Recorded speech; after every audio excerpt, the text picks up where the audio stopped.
I had the exact same questions when I practiced Islam. What I want to point out is that first and foremost, what we have to see is what Jesus claimed for himself.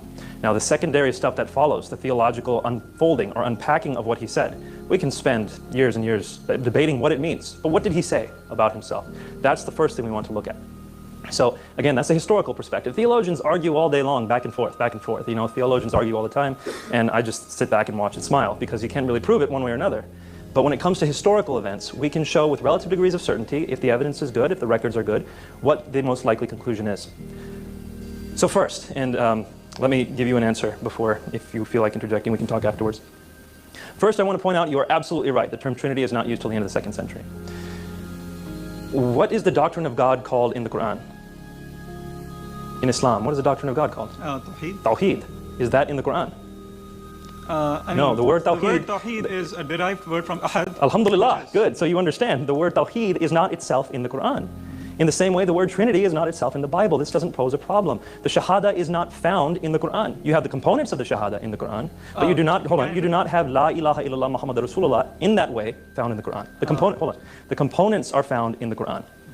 With the Trinity, the components are found in the Bible. So, the word Tawheed does appear in the Hadith. oh, that's great, but it's not in the Quran. Narrations of the Prophet. And the Hadith is much later. So we're looking at you asked for the Bible, and we have within the early canonical tradition, people calling God a Trinity in the early canonical tradition. In fact, much closer to Jesus' time than the Hadith were to Muhammad's time. So whichever way you stack it, when you're consistent, you end up with a stronger case for the Trinity, for Jesus' deity. Now I want to continue on to your next part of your question, which is Jesus finite or infinite? The argument is that Jesus is, you know, actually I'm going to pose it in a slightly different way. Can Allah on that one?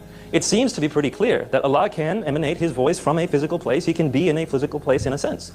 In the same way, I don't believe that God coming to this earth limits His omnipotence. It's not a limitation of His omnipotence. Jesus has taken on flesh. God the Father is still everywhere. God, Jesus, the Son, is here on this earth. It's a limitation in that sense, but it's not a limitation of His nature. He's both the divine and human nature. That's the argument. Now, I want to talk about briefly, and then we're going to have to go to the next question, but let's talk afterwards for sure.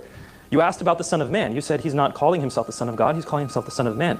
I'm emphasizing to you, my friend, when this hit me, again, while I was practicing Islam, when this hit me, it hit me like a bolt of lightning.